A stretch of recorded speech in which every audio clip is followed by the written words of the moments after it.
उत्तराखंड में विकास के नाम पर जो होड़ लगी है, प्रकृति से छेड़छाड़ करने की, पर्यावरण को प्रदूषित करने की, नदियों पर बांध बनाने की, ये उसका नतीजा है। सालों पहले नेता प्रतिपक्ष रही सुषमा स्वराज की कही ये बात एक बार फिर से चमोली आपदा के रूप में सच साबित हुई। इस भयावह आपदा के बाद एक बार फिर से उत्तराखंड में बन रहे पावर प्रोजेक्ट्स पर सवाल उठने शुरू हो गए हैं। एक बार फिर से इनके फायदे और नुकसान से ज्यादा इनकी जरूरत पर सवाल उठने लगे हैं। पहाड़ की नदियों को सुरंगों और कंक्रीट की दीवारों में बांधकर बनाए जा रहे बांध यहाँ के रहवासियों के लिए टाइम बम साबित हो रहे हैं, जिसके कारण एक बार फिर आम लोगों से लेकर सरकार और शासन तक इस पर बात की जा रही है। जहां आम लोग प्रदेश में मौजूद इन पावर प्रोजेक्ट्स को देवभूमि के लिए खतरा बता रहे हैं, वहीं सरकारें और वैज्ञानिक इन्हें विकास और आधुनिकता से जोड़ते हुए इनमें सुरक्षा संबंधी एहतियात बरतने के साथ सजगता की बात कह रहे हैं। उत्तराखंड राज्य गठन के बाद से प्रदेश के भीतर तमाम विद्युत परियोजनाएं शुरू हुई हैं। साल 2005 से 2010 के दौरान उत्तराखंड सरकार ने 24 से अधिक जल विद्युत परियोजनाओं को मंजूरी दी थी। एक कर 30,000 करोड़ की लागत से बन रही छोटी बड़ी 24 जल विद्युत परियोजनाओं का मामला सुप्रीम कोर्ट में पहुंच गया, जिन पर रोक लगा दी गई। इन परियोजनाओं से 2944.80 मेगावाट बिजली का उत्पादन होना था।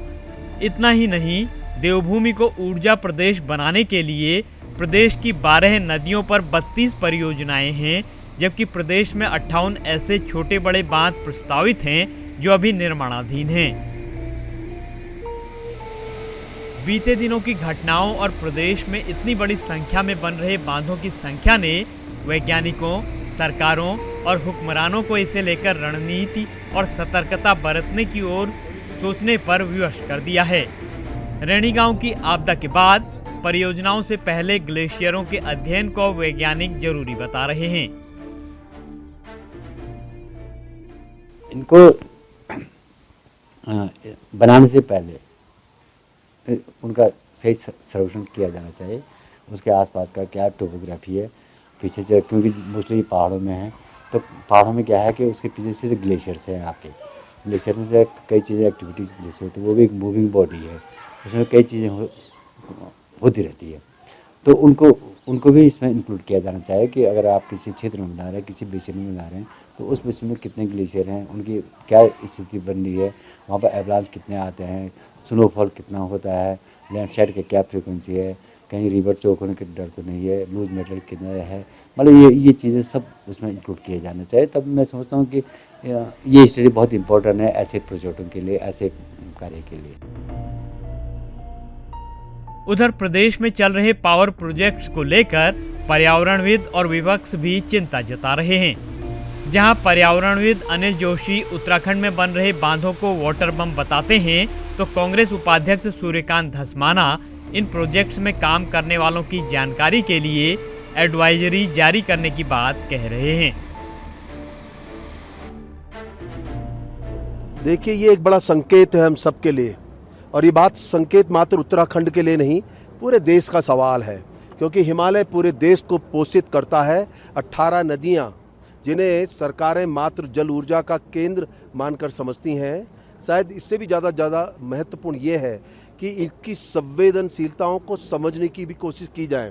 दुर्भाग्य और दुख ये है कि दूसरों को रोशन करने के लिए अपने घरों को अंधेरे नहीं किए जाते, और मुझे लगता है कि बांधों की अब और बैराज की यही परिभाषा ज़्यादा दिखाई देती है कि हम खुद अंधेरों में हो जाते हैं। कि राज्य में जितनी जल विद्युत परियोजनाएं चल रही हैं, उनके मानव शक्ति जितनी वहां पर काम कर रही है, उसका आंकड़ा ही किसी के पास नहीं है।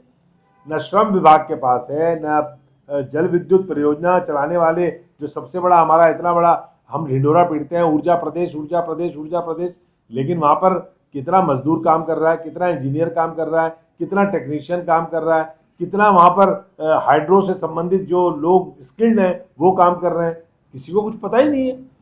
ये पूरे प्रदेश में स्थिति है, और मैं आपके माध्यम से, आपके चैनल के माध्यम से मांग करता हूँ कि राज्य की सरकार को तत्काल एक एडवाइजरी जारी करके जितनी चालू जल विद्युत परियोजना है और जितनी निर्माणाधीन जल विद्युत परियोजना है, वहां पर कितना मैन पावर काम कर रहा है, उसका पूरा ब्यौरा सरकार के पास होना चाहिए। कुल मिलाकर कहा जाए तो जल विद्युत परियोजनाओं के पक्ष में दिए जाने वाले दावे महज दावे होते हैं। जल विद्युत परियोजनाओं की जद में आने वाली आबादी इसे बखूबी समझती है। इन्हें इससे फायदा शायद ही मिलता हो, पर नुकसान 100% उन्हीं का होता है। इसलिए सरकारों को हिमालयी क्षेत्रों में बांध बनाने के लिए नए सिरे से सोचने की जरूरत है, जिसमें स्थानीय लोगों की सुरक्षा, पर्यावरण, ग्लेशियर्स के अध्ययन को जरूरी तौर पर शामिल करना चाहिए, जिससे भविष्य में आने वाले खतरे को कम किया जा सके। ईटीवी भारत के लिए देहरादून से रोहित सोनी की रिपोर्ट।